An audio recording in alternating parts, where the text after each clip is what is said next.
Assalamualaikum warahmatullahi wabarakatuh. Ya, halo teman-teman semua.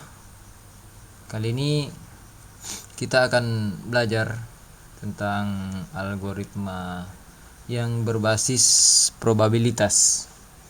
Ya, nama algoritmanya adalah naive Bayes.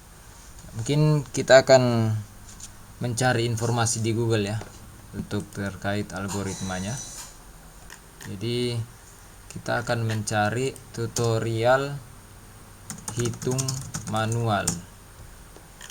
Di sini banyak hasilnya. Jadi di sini kita lihat, sini ada contoh dari Kantin IT. Ya, belajar naive Bayes, alur algoritma, rumus dan contoh perhitungan naive Bayes. Oke, kita lihat di sini. Jadi algoritma ini itu ditemukan oleh namanya Thomas Bayes. Kemudian rumus dan alur algoritma naive Bayes itu seperti ini ya. Yang ini adalah probabilitas fitur X yang muncul di kelas C. Oke. Kemudian dikali dengan probabilitas awal dari suatu kelas. Ini disebut juga dengan probabilitas prior. Kemudian dibagi dengan Px ini adalah probabilitas fitur X yang muncul di semua kelas. Oke, ini bisa dilihat keterangannya di sini.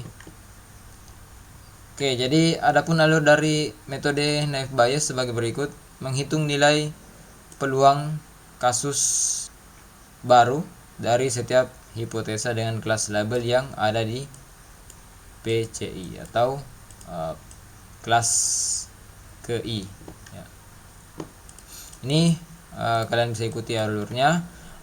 Kemudian ketika datanya bersifat kontinu ya, maka kalian harus menggunakan fungsi yang namanya densitas Gaussian.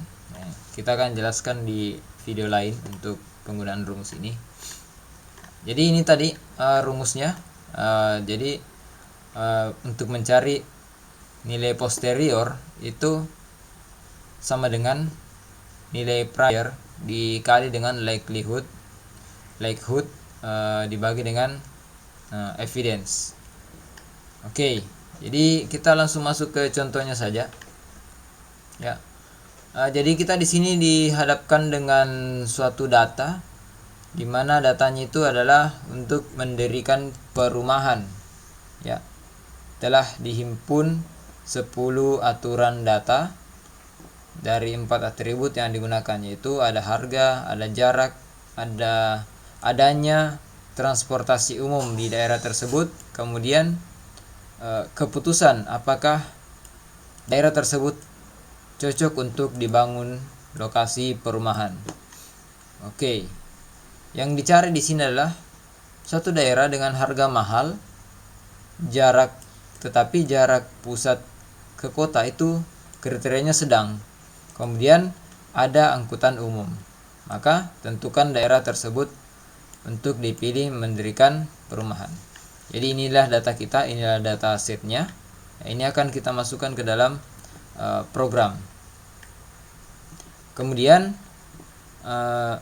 jadi kita yang pertama itulah mencari probabilitas kemunculan setiap nilai untuk atribut kelas. Jadi untuk kriteria pertama di sini, probabilitas kemunculan setiap nilai untuk atribut harga tanah, kriteria 1, itu kita lihat di sini.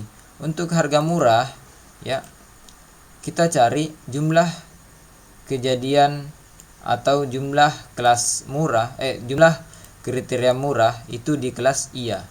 Jadi kita cari murah itu di kelas ini, murah dia di kelas iya. Oke, 1. Kemudian kita cari lagi ini ya, kategori murah di kelas tidak. Jadi ini tidak dihitung ya, yang ini. Kalau yang ini murah di kelas iya. Oke, berarti ada 1 dan 2. Sehingga di sini menjadi 2/5 atau 2 dari 5 total kelas iya. 5 ini dari mana? 5 ini dari 1, 2, 3, 4, 5 ya. Jadi 2/5. Begitu juga sebaliknya ya. Untuk kategori murah di kelas tidak itu kita cari. Tadi ini murah itu satu, yang ini ya. Di kelas tidak itu cuma satu, sehingga probabilitas tidaknya itu adalah 1/5. Begitu juga yang untuk kategori-kategori lain. Misalnya untuk sedang, mahal, ya kalian hitunglah. Ini setelah dapat probabilitasnya ya. Ini nanti akan digunakan sebagai data untuk dimasukkan ke dalam rumus posterior atau rumus dari net bias.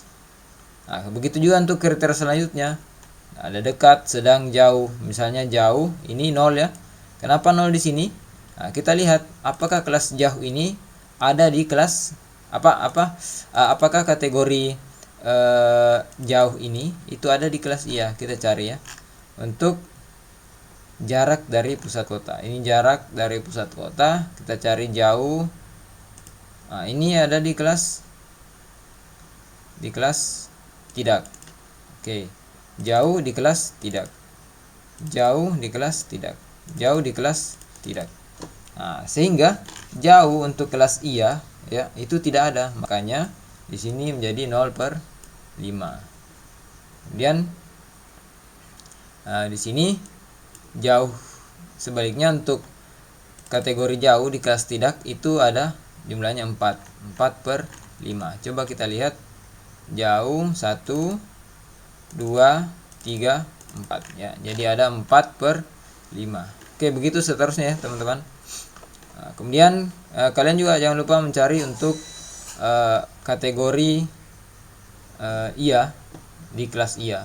Jadi di sini kategori iya di kelas iya ya, ini ya. 1, 2, 3, 4, 5. Jadi 10 data kita ada 10 kelas iya, ada 5 kelas iya dan ada juga 5 untuk kelas tidak.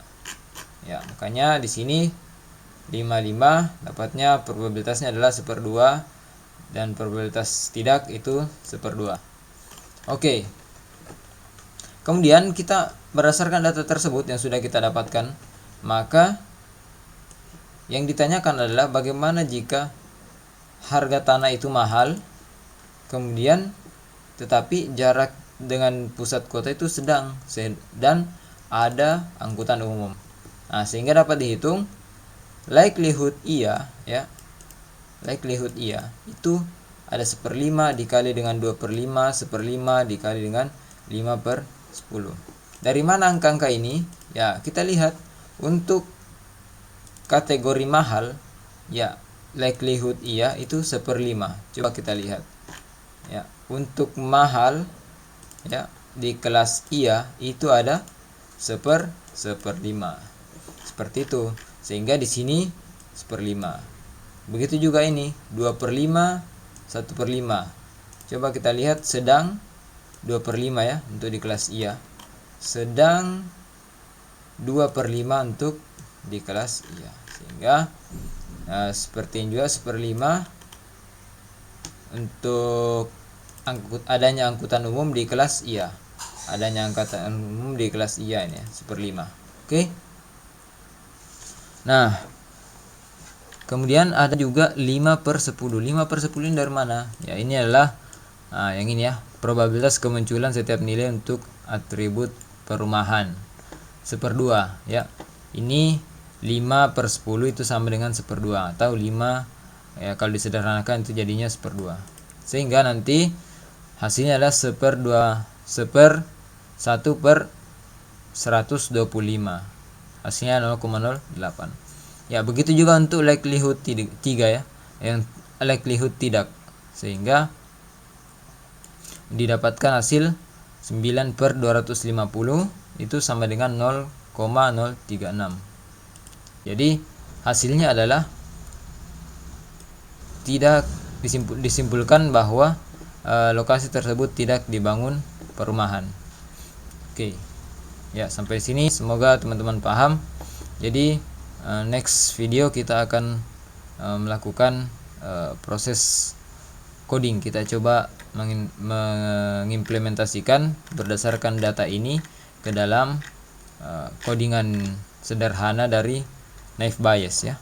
Oke, silakan kita akan masuk. Siapkan tools terbaik kalian, mau pakai Java, Eclipse atau Visual Studio Code atau apapun itu ya. Kita akan melakukan coding menggunakan bahasa Java. Oke.